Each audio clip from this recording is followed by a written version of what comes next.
Thank you so much for coming to our City Build 2040 session. My name is Lauren Clark. I work for Beyond School Bells, which is Nebraska's statewide after-school network. So I have had a small hand in helping to plan this conference, and I'm very excited to introduce two of my colleagues with Beyond School Bells, Dr. Sandy Day and Dakota Staggs. They will be here today to kind of share with you some really cool curriculum that we have that is completely free, very fun to use, can kind of be adjusted to different grade levels. So excited to hear from both of you, and I'll let you take it away. Thanks so much, Lauren. I'm going to share my screen real quick. Can I get a thumbs up if you can see it? We got you. Cool. Can I get one more thumbs up? Looks good. Thanks, Dakota.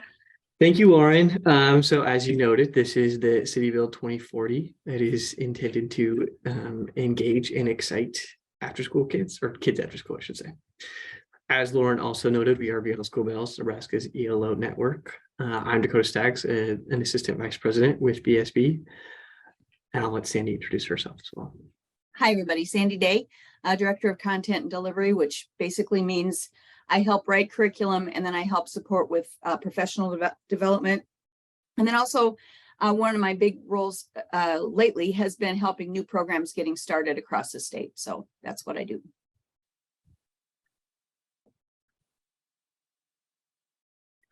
Okay, so let's take a look at an overview real quickly. What is City Build?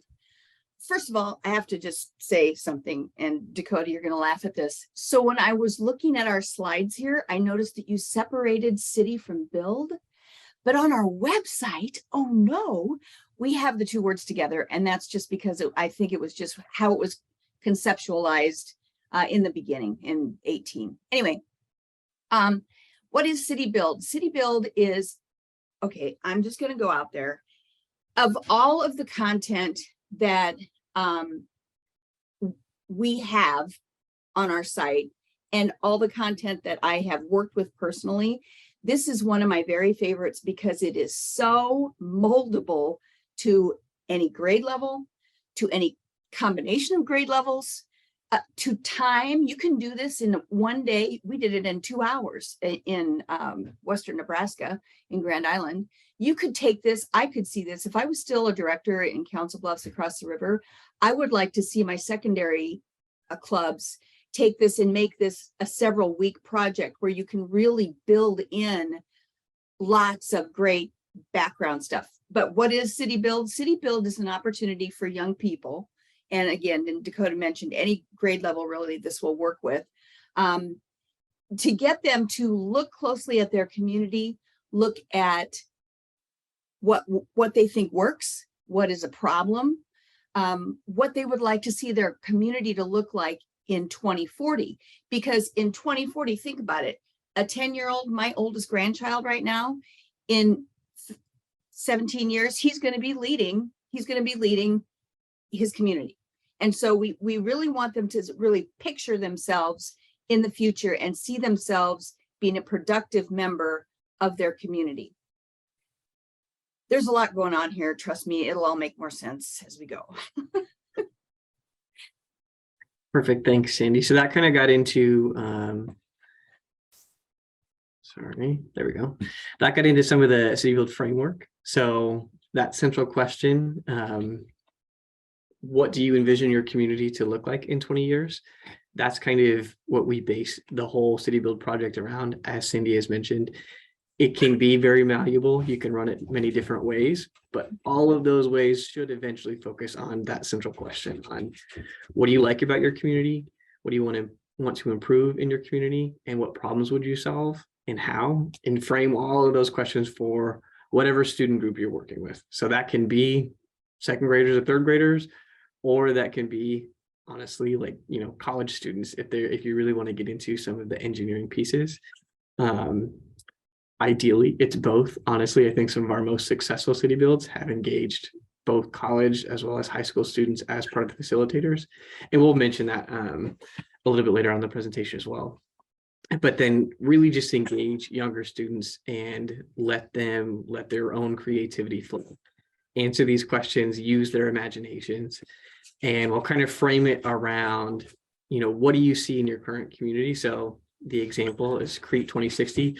So these, I believe, were, I think, second and third graders in this city build. So I bumped the year up a little bit more, to give them some more time to grow and become their city leaders. But really just kind of said, what do you like about Crete? What do you want to see more of? And kids, of course, talked about adventure park or their schools, restaurants, a dairy farm. Somebody, I think, maybe had been on a recent field trip and really liked it. So they wanted to talk about the dairy farm and more parks, of course. I love to see that.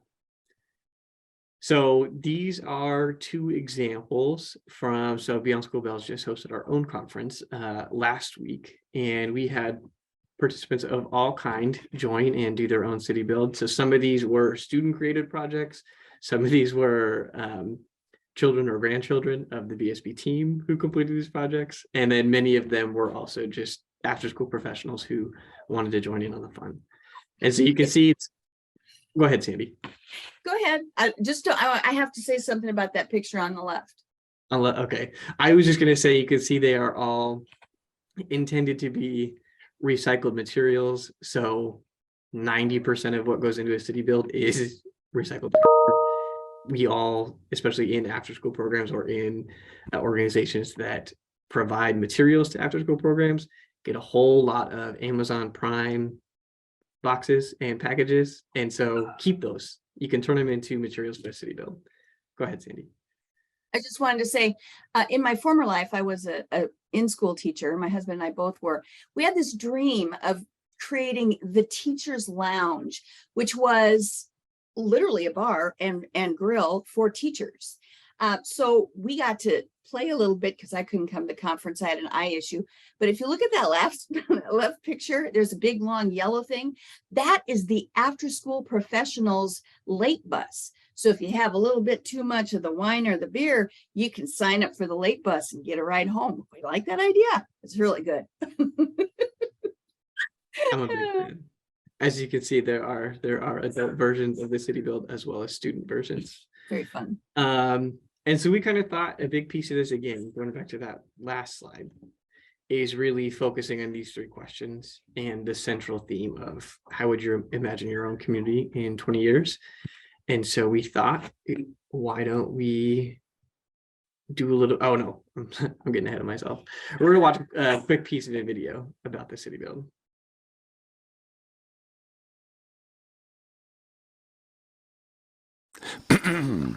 Oh, hi.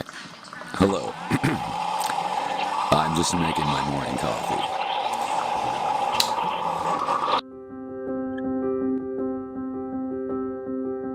And now, without further ado, this is Norfolk, Nebraska.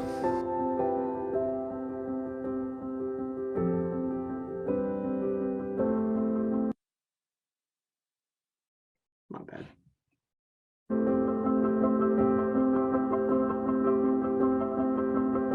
And this is a model of what Norfolk, Nebraska might look like in the year 2040, as imagined by 15 Norfolk youth.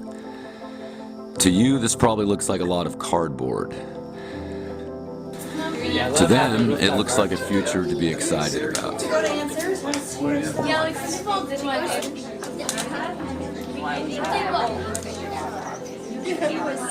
To me, the guy who wants to ignite your curiosity about the latest endeavor from Beyond School Bells, that's perhaps the most valuable outcome of the City Build project.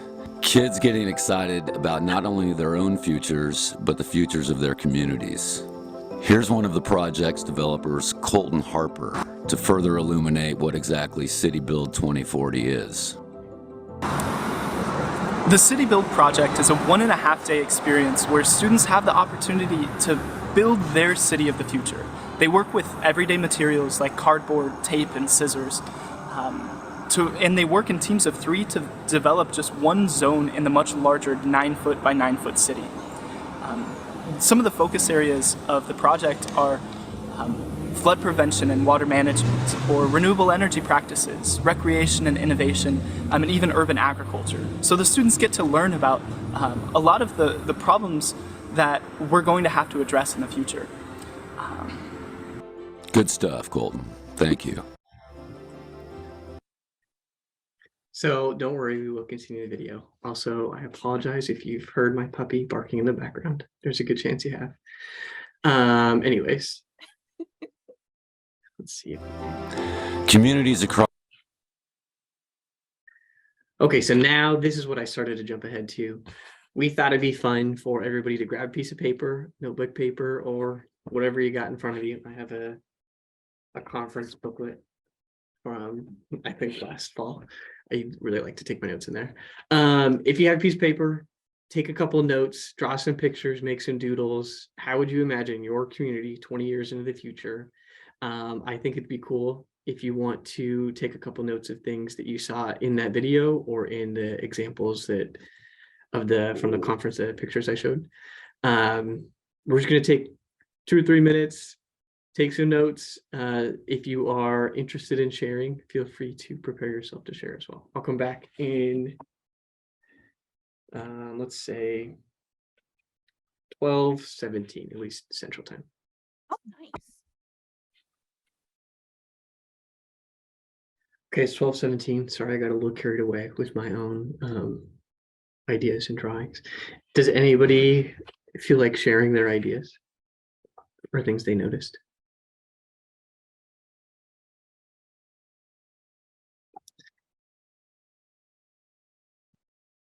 Feel free to unmute or maybe put it in the chat if you'd like. I can share. So it's just with pencil. I don't know if you'll be able to see it. I drew City, and that is doggy daycare that I could really use at the moment.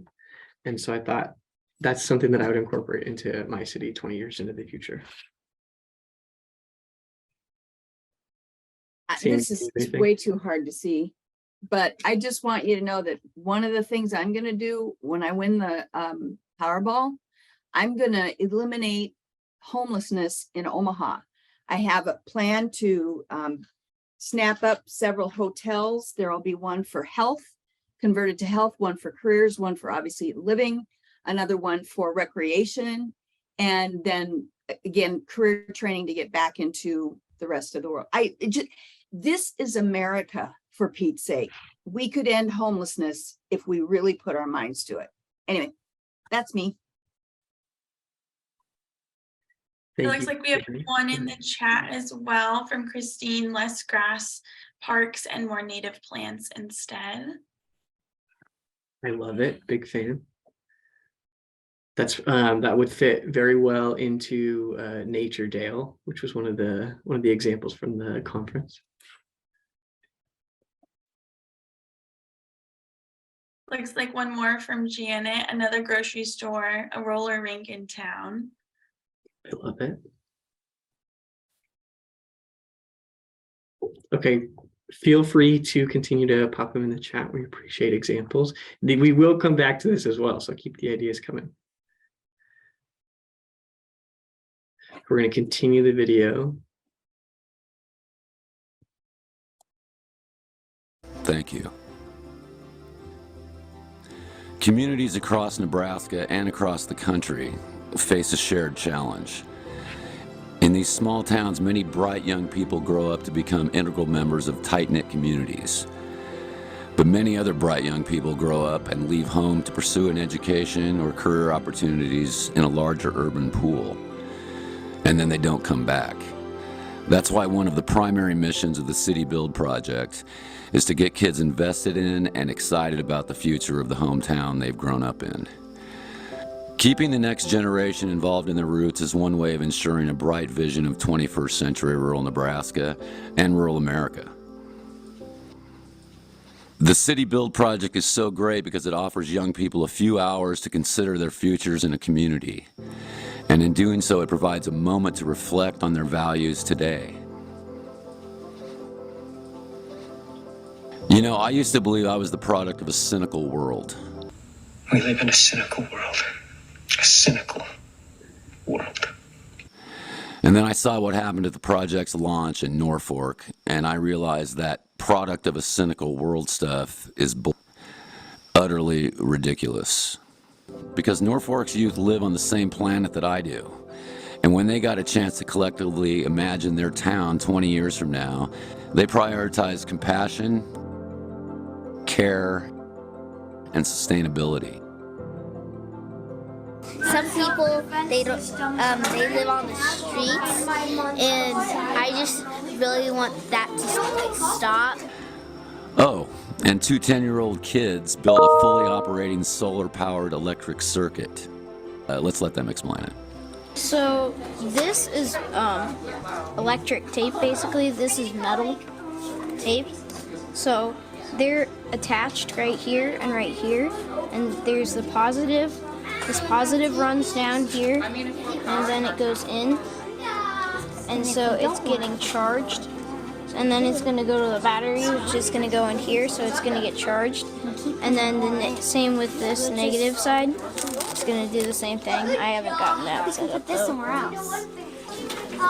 The project exposes kids to areas of possible future interest and affords an opportunity for hands-on exploration. Hey, I know what you're thinking. I'm gonna, again, we'll come back to that. I don't want to get too far ahead. I get it. Struggling with the video. So as you noticed, so I guess I should also note, the student who's narrating this video also created this video. He was at the time a college student who participated in what Beyond School Bells calls a design studio or a design sprint. And essentially it's a content creation process where we'll have high school or college students put together their ideas that then could be implemented in after school programs. And so I think that it's a cynical world part is very funny because he came up with the idea for City Build, but it also just really shows the value that comes out of, I think, all after school professionals know this. Anybody who works with kids know that there's kind of an inherent optimism. But students have those values themselves, and the City Build gives them an opportunity to express them. So as Sandy mentioned, kind of the idea behind City Build is students in your programs, students in schools and after school programs will be leaders of our communities in 20, 30 years, whatever that might look like. At some point, they will be the ones running organizations, running communities, taking leadership positions. And so let's give them a little bit of a taste of what it might look like to have that authority, have that power, and have that connection to their communities. And so a big piece of the City Build is that community connect. And in one sense, it is, what do those students do with kind of their own personal place in a community, as well as bringing community members in to connect with those students. So we have oftentimes invited, so I guess I should also say, Beyond School Bells, sometimes we facilitate design studios with our after school partners, but we also strongly encourage, and most of the time, it is after school programs across the state of Nebraska who implement and run this on their own. And we always encourage and have had very many examples of success where programs have invited local leadership, either a town's mayor or city council members, or sometimes, Nebraska has natural resource districts, essentially natural resource management. But if we're having a City Build on flood management or addressing drought problems, invite those officials, have them come engage with students.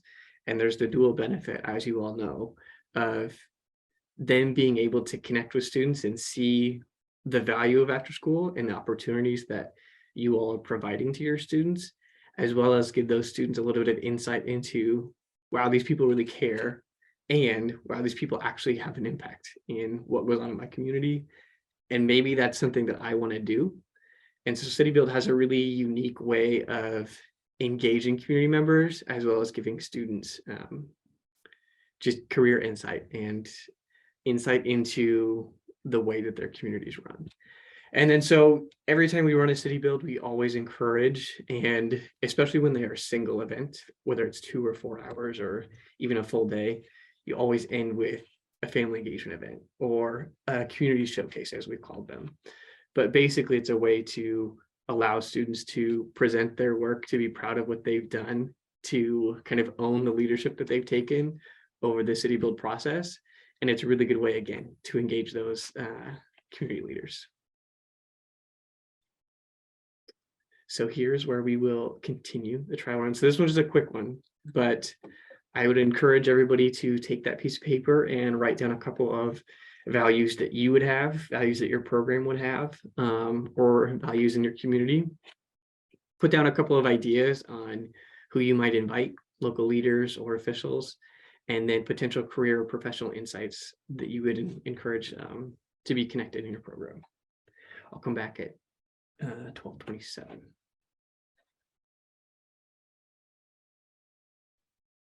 Keep taking your notes if you're still working on them, but I think I will continue that video.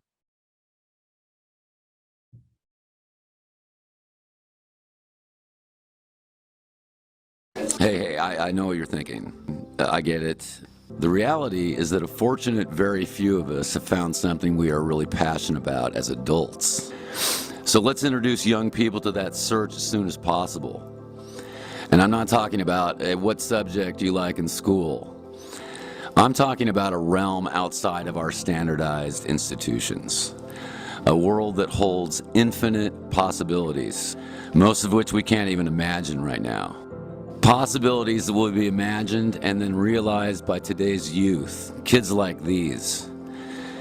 And you know what?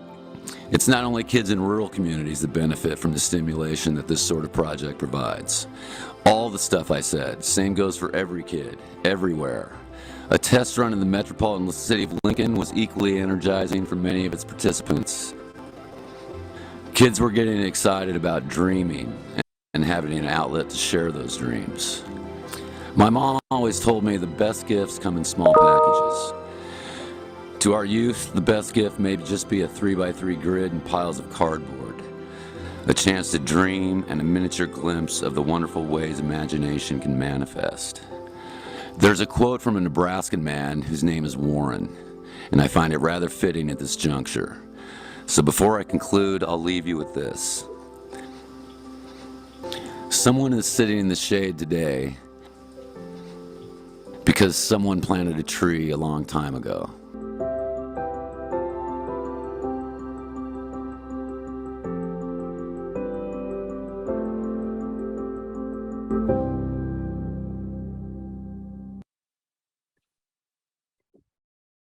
So like the conservationist in me feels like, we should also acknowledge that not all trees are specifically planted by someone, but I do think that quote is very valuable. We should I think that's something we can take to heart as after school professionals.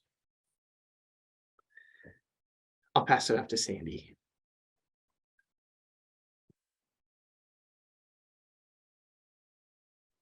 Okay, so I want to just talk a little bit about logistics.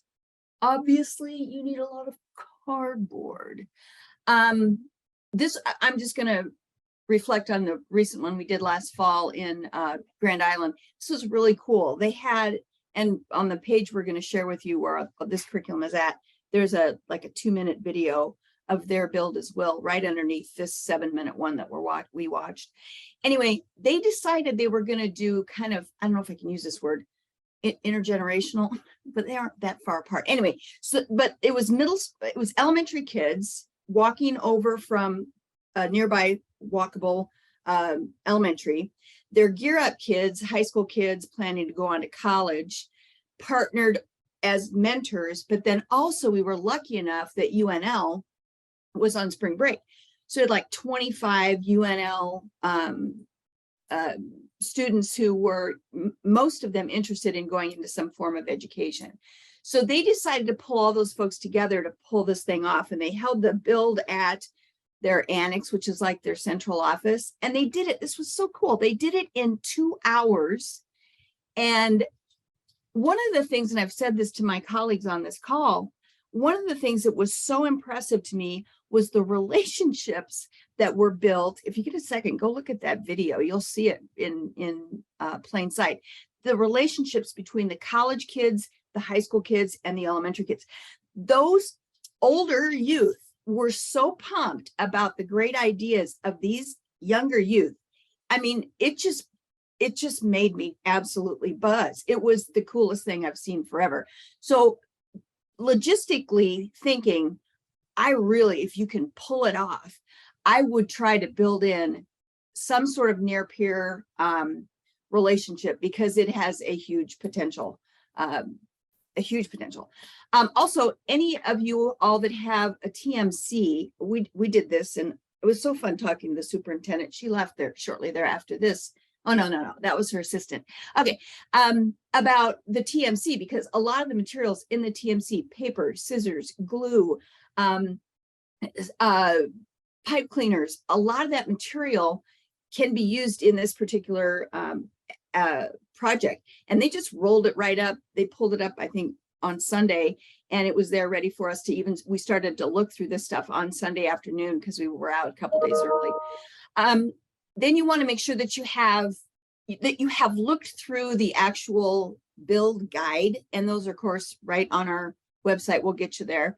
And make sure you understand the different components, the different roles in the build.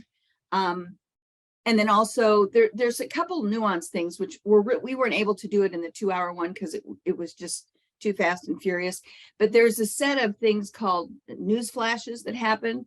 Like in one case, there's a windstorm comes, and like you could bring your classroom fan and blow over these materials, and then we need to somehow secure them better for the next windstorm. I mean, like I said, this activity lends itself to so much flexibility. It's just I got ahead of myself and talked about news flashes. I apologize. Yes, and here's a couple of examples of them. Preparing for a flood and a tornado is inbound, bummer. But another variation I was going to say to you, the 8-week club, if I was back in CBCSD and leading clubs across those 11 schools that we had CLCs in, I would definitely suggest that we build in CBCSD. It was so interesting. If you lived on the east side of the city, you understood the TJ high school home attendance area, which was so socioeconomically different from the west side of the city. Then you were at the Abraham Lincoln home attendance area. It was like night and day, I kid you not. It's hard to see your city in the future if you don't really see what it looks like right now. So I would advocate for building in a lot of field trips to go out and actually see the city in action. And then again, as many different variations of government that are involved in city building and city maintenance could come in and visit with your students, or go out and see what they do in real life. And again, in-school has absolutely zero time, as we all know, to explore careers. If we don't start exposing these youth to what it could look like for them going forward in myriad ways, they'll never know. And that's what we did a lot in the programs I was involved in, particularly from grade 6 all the way up. We spent a lot of time specifically building in career exploration in whatever the club was that we were doing. But this particular one lends itself beautifully to that. I'm going to pause there and see if there are any questions with any of that. Dakota, what did I miss? I don't think you missed anything.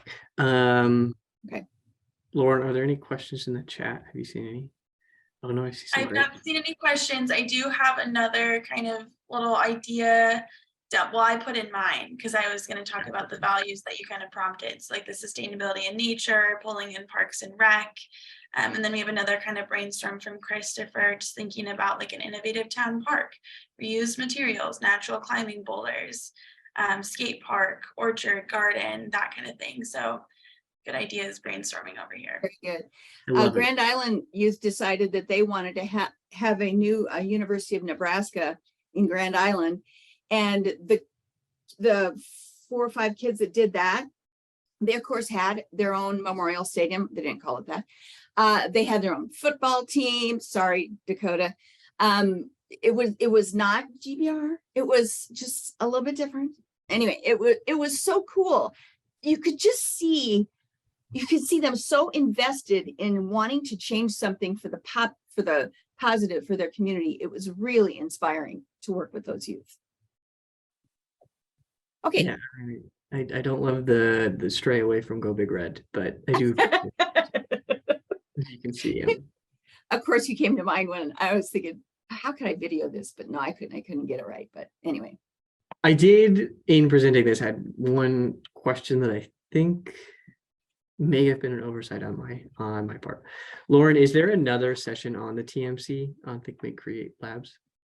There is not one in this specific conference, but we can definitely share out information about it so everybody has some context. So I think there's probably a mix of those who do have context to TMCs and those who do not. They were essentially an after-school program in a trailer that Beyond School Bells came up with and put together and started to roll out. I want to say in 2017, Sandy or Lauren, please correct me if you know otherwise. I think you're right. Yeah. But they have evolved many times over the years. But the idea is really, it was originally to create after-school access for rural communities across the state of Nebraska who might not have the capacity to have a program of their own, or particularly to have innovative and creative after-school materials of their own. So the TMC was developed and built out so that programs could share things like the circuits and the circuit tape. So in the video, the students who made that solar panel that was active and turned those lights on, those are things that could be included in a TMC. So it's a TMC, Think, Make, Create Lab. Within those, I also did want to note, has anybody ever heard of make do kits potentially? So the best way that I know how to describe them is essentially like pumpkin carving tools, but for cardboard instead of pumpkins. And they even have these little screw things. So if you noticed in the video, there were these little blue kind of, looks kind of like a bolt almost, but they are these little plastic screws that you poke a hole through the cardboard, through two pieces of cardboard, and then you insert the screw and turn it. And it's all, unfortunately, plastic, but it's reusable. So at least there's that. But these tools that can be used to put together a city build like this, so that eventually, hopefully, programs that want to add a little bit of a challenge can do a city build with zero waste, only using recyclable materials or reusable materials. So that, I think, has been one, just like one ingredient that has really made city build successful. You can do it without make do kits, but I think that they just ease a lot of the logistics challenges of younger students trying to fold and cut and shape cardboard. If you use make do kits, it's very easy to set up everything else.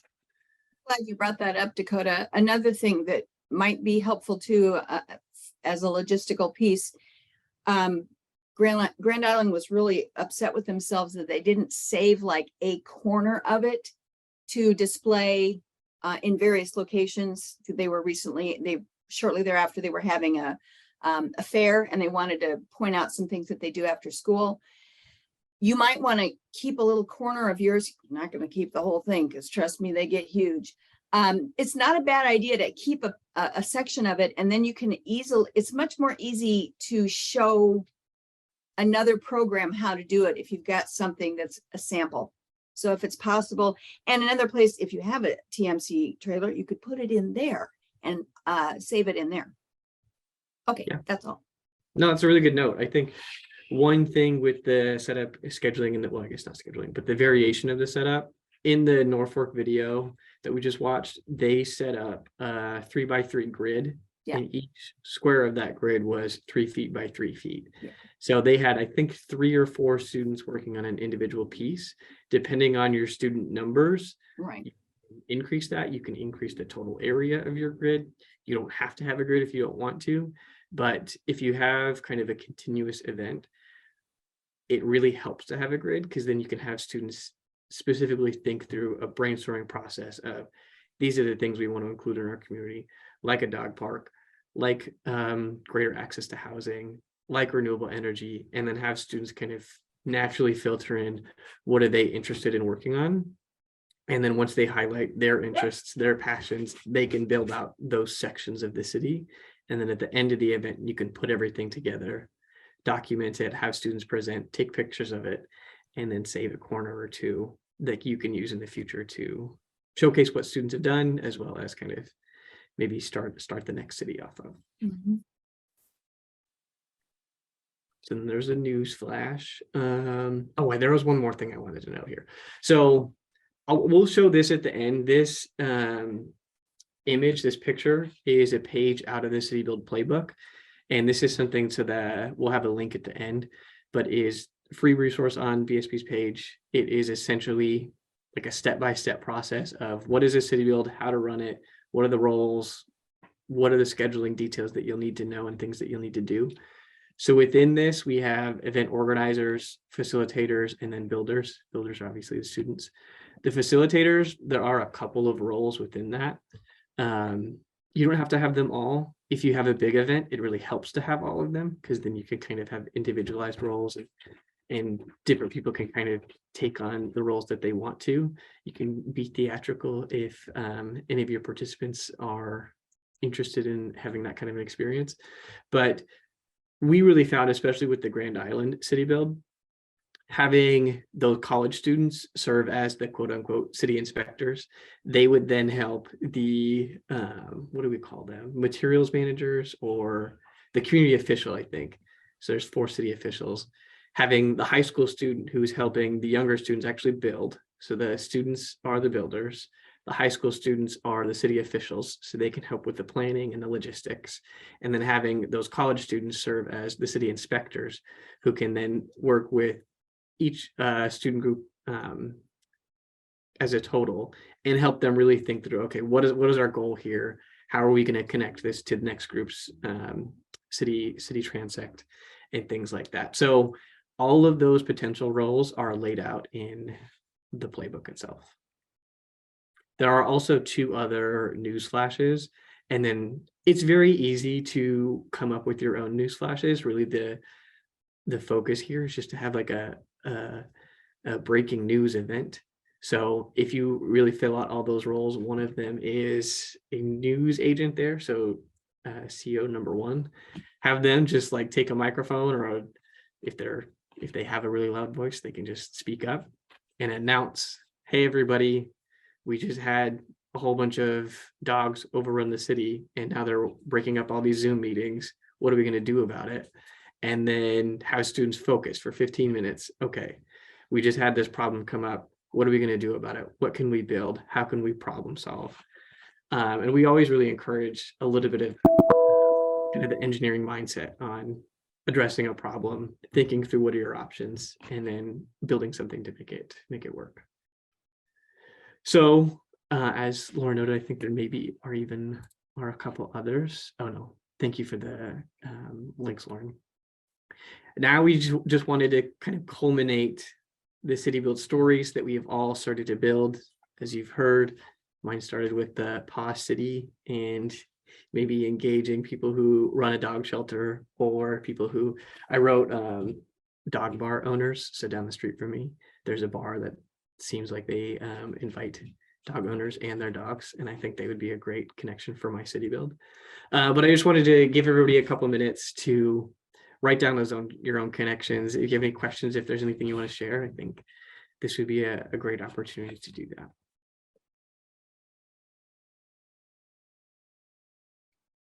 And obviously, I wrote GBR here because it's the value that my cities will always have.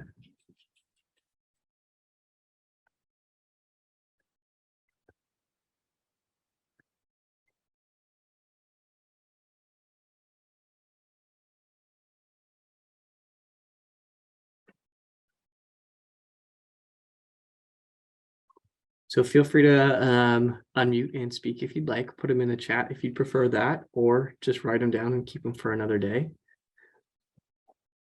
I believe this is our last official slide. This QR code will take you to the VSB engineering curriculum page, which includes the full City Build playbook, a City Build overview of an agenda, essentially, something that Sandy and I both worked on for the Grand Island City Build. And essentially that is just like a step-by-step breakdown of, okay, we anticipate students to arrive at 2 o'clock. We want those students to do this kind of setup. These are the roles that are going to be taken. And then here is the City Build activity. Here's the time for Newsflash 1, so on and so forth. So that one is just really an example of something that we created from the City Build playbook itself. We took those instructions that are given in the playbook, we made them specific to Grand Island, and then provide that as an additional example. There are also 2 videos on, or where the QR code takes you. One is the Norfolk video that we watched. The other is a summary of the Grand Island City Build. I believe that's my last slide. Are there any questions, any comments, any ideas?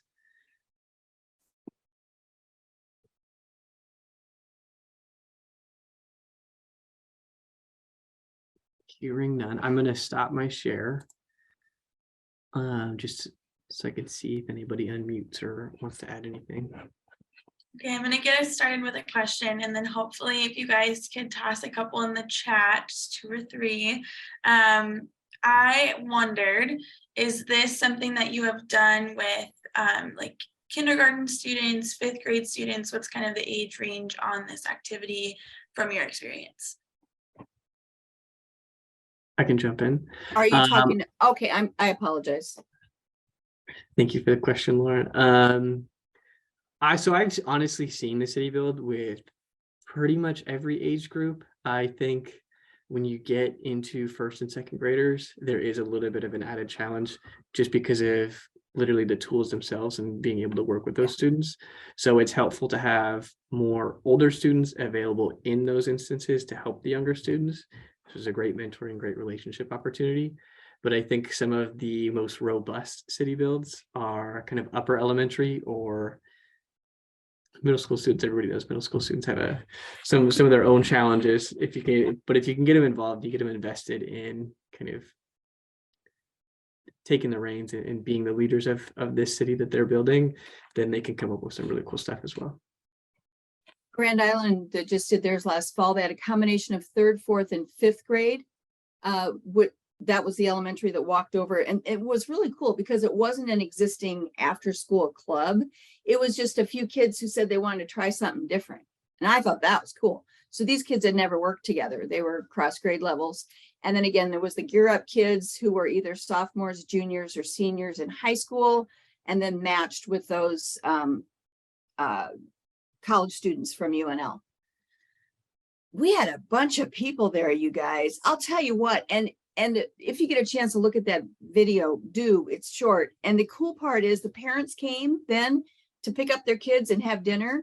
And the kids got to, like, they stood by their square or whatever part they were working on and got to tell their mom and dad or aunt or uncle or whoever came what it was about and why it was important to them. It was just really cool. Just awesome. Anyway, my favorite thing so far.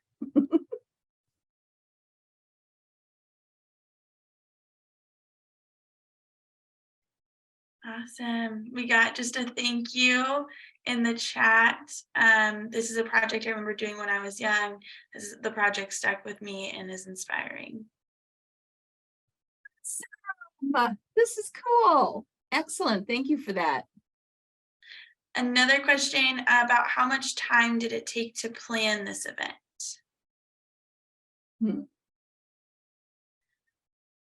So Grand Island started their planning actually even before they contacted us. They knew they wanted, this came down from the assistant soup. She really wanted, one of the things she really wanted to impress upon the youth, not just the 3rd grade up, but even the high school kids who are planning to go to college. She was really trying to hammer that college going possibility to all of the kids that were involved there. And she indicated why, and that was, and it says, she says so on the video at the very beginning, very few of the Grand Island kids even think they can project themselves going to college. And she just wanted them to see that it was possible. What was really cool was all the UNL kids came with their UNL gear on, you know, their hair ties. It was really inspiring. I really loved that piece, that it was intentionally done for that particular reason. So once that was done, I think Dakota helped me. It seemed like it was like a couple of weeks we worked on this, but not every day. Just depended on who all was, you know, available to talk. We worked separately with the UNL honors, who were the ones that were coming out. And then we worked separately with the super. Yeah, I'd say it was probably 3 or 4 meetings over a couple of weeks that we did. And Dakota, I know you wrote up the initial pacing guide, and then Jeff asked me to go back in after we did it and sort of modify or add anything. And that was a good process too, because your layout, your plan was great. There were just a few little things that we had to modify, and it was because of time. Oh my God, time goes way too fast when you're trying to build a whole city. Yeah, but yeah. Plans, my plans never quite go to a T. I think that's pretty well understood in after school. I think I've accepted it at this point. But that's a great question. I think the timeline that goes into preparing for a city build very much depends on the size and the setup of that city build. So Sandy, can you remind me, was it 3rd or 4th graders? Did they do all of the students from that one elementary school? No, it was like there were a few 3rd, a few 4th, and a few 5th grade. And so in Grand Island, 6th grade starts their middle school, and they wanted to loop in some middle school students, but they couldn't logistically get it done. I don't remember what the deal was there.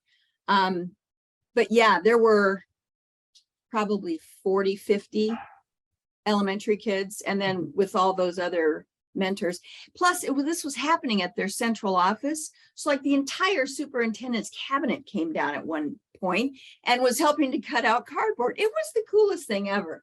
And somebody mentioned about, yes, start collecting your cardboard now. Even though not all Grand Island Public Schools were involved in this build, the message came down from the superintendent that every building in the district was going to send all of their cardboard over to the annex on X date. And the cool part of that is it loops those people in, and they're part of the project, which is why you probably want to keep a piece of that thing so that you can show the impact that they had. And of course, that video does a really good job of showing that off as well. Oh, yes. Make sure you have somebody with a camera when you're doing this, because this is going to be one of the best advertisements for your program ever. Trust me on this. It's true. So I would just say that I think that because the Grand Island example specifically had elementary students, high school students, UNL students from out of town, and then it was all at a separate location, those factors added into like a decent amount of prep beforehand. So I think we probably started 2 months out. But again, even that was like, I think we met 2 or 3 times, all of the individuals representing those different organizations or groups of people. But there's the same, I've done one as an after school club, and we just ran it for 2 days. And I think we planned that 2 or 3 weeks ahead of time. And all of that, so there is also in the City Build playbook, there is a planning timeline that gives you 4 to 8 weeks out. What things should you be looking at? 2 to 4 weeks out, 1 to 3 days, the days of the event. It highlights what things to pay attention to. Yeah, that document is really well done. Yeah. Great. Well, I think we have time for maybe one more question. We're right at 12:55. I want to get out here at 1. So I'm going to take the difficult question to answer from Devin. Do you think it is possible in the future to create a perfect, sustainable community, city, world, etc.? What role will money play in this utopia? Good question. And that is for the youth to answer. That's the right call. I'm not going to let my bias speak here. All right, well, we'll think on that one for sure. All right, that sounds good. That's the question. You guys, thanks so much for this session. This was great. Your input was really super. It was really a super duper session, and I had a great time. Thank you, Dakota. You're the best partner ever to present with. Lauren, you're the best facilitator ever. And Alex, Tech Man, you rock. Yes, thank you, Alex, and everyone. Thanks, everybody. Thanks, everybody. Bye.